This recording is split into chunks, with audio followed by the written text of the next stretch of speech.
One of the advantages about making excess food is that you get to eat it again. In this case, that Korean beef bowl that we had the other day, we get to have another serving, and it's very exciting. That was seriously one of my favorite things in recent memory that we've made together. What about last night's ribs? No, the ribs were great too. The ribs were great. Oh my god. We've been eating a lot of really good food.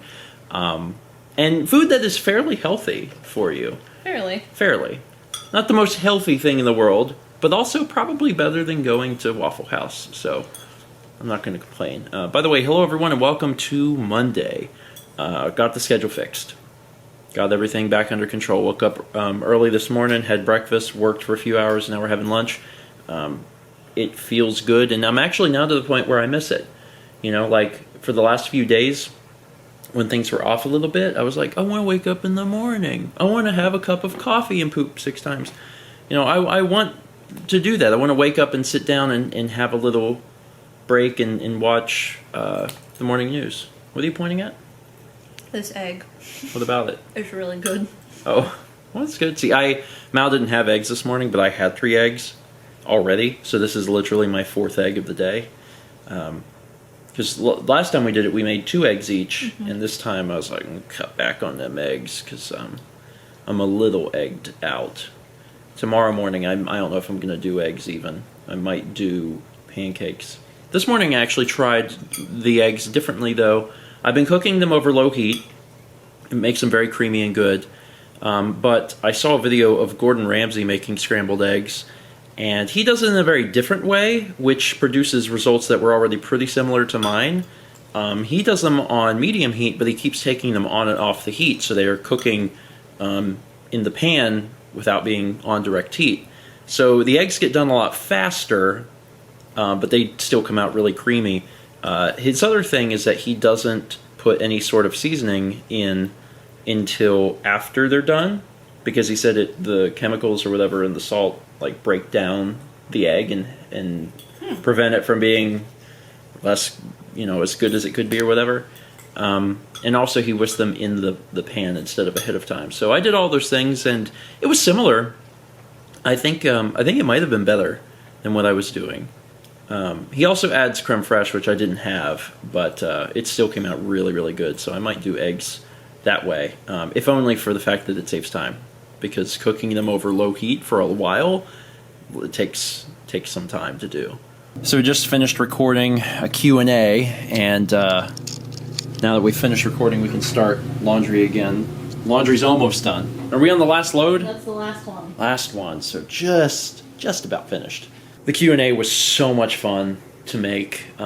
This particular one was the August 2017 Q&A.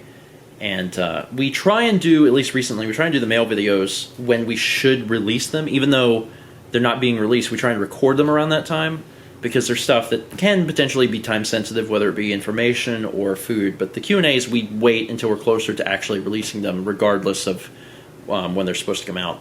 So the thing that made this one so fun and interesting is that one of the questions was talking about our yearbook and newspaper from high school, and the question was originally like, were you featured much in it? Well, I was on yearbook staff and I was on newspaper staff also. I more or less put those both together. I don't want to say myself, because that's giving myself a little too much credit, but not a whole lot. Me and Justin were a big part of putting both the yearbook and the newspaper together. And it was fun. It was really fun to go back through and read through some of the ridiculous stuff we did. The yearbook itself looks pretty good. The newspaper articles are ridiculous. We really got away with murder on just every single little aspect about that newspaper. So if you haven't already seen the August 2017 Q&A, it is a long one. We were in there for a long time recording stuff, but it's enjoyable. It's really enjoyable, and I'd recommend it if you're interested in that sort of thing. Now, it is much later than I expected it would be, and it's actually already time to work on dinner. So, Mal, we're doing something unique, fun tonight for dinner? What are we doing? Shrimp and roasted vegetables, and it's going to be on a salad. Okay. So we have even more vegetables, except this time with asparagus and missing broccoli. And we have shrimp. Did I get that right? Mm-hmm. Okay. What's the lettuce for? It's supposed to go on the lettuce, and then that's the dressing. It's a lime vinaigrette.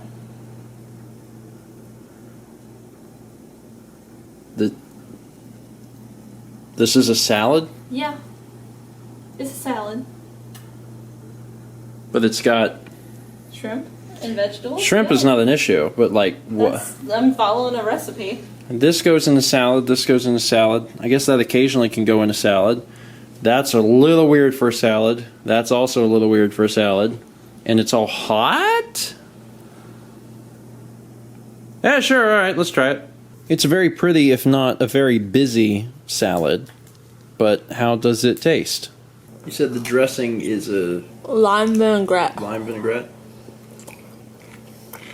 It's okay. It's a little bitter, I think. Bitter. Mm-hmm. But I've just been eating The lettuce. vegetables off of it? No, I've been eating the lettuce. I think it goes a lot better with the vegetables. Uh-huh. Let me try shrimp. The shrimp's cooked perfectly. Yeah, here's my takeaway from this. This isn't bad, Yeah. but I don't understand why it's on a bed of lettuce. I don't either. Like, It's just how it was this how the presented. recipe was, yeah. I feel like it would have been better just in a bowl on its own, or maybe with rice. Like, the fact that it's on a bed of lettuce is very strange to me. Finally, at the end of the day, and it is admittedly a little bit later than I would have liked. Normally go to bed a little bit sooner than this, but after dinner I got started editing a mail video, and I really wanted to make sure it was done. And I got it done, which is good, but it did push me back a little bit. I also wanted to mention that it's been a few days now since we installed the yellow lights, and I'm very thankful that it's bright in here again, but I have not adjusted to the fact that it's yellow. Having lived for almost basically a year in the Kelvin daylight, where everything's just clear, it's really hard to adjust to this again. And I remember it was really hard to adjust to the daylight bulbs when we first went to those, but I feel like this is actually a harder adjustment. Everything just feels yellow all the time. Like when I'm working and I'm staring at my screen, I don't think about it. But as soon as I turn around, the walls, all the walls just feel like they are so yellow. Like there's something wrong. I mean, there's nothing wrong, but there's probably some other effect of it being yellow. It probably makes it feel warmer, which is good, I guess. I don't mind that. As we go into winter, I will want it to feel warmer, probably, so maybe there's a benefit, but it's still weird.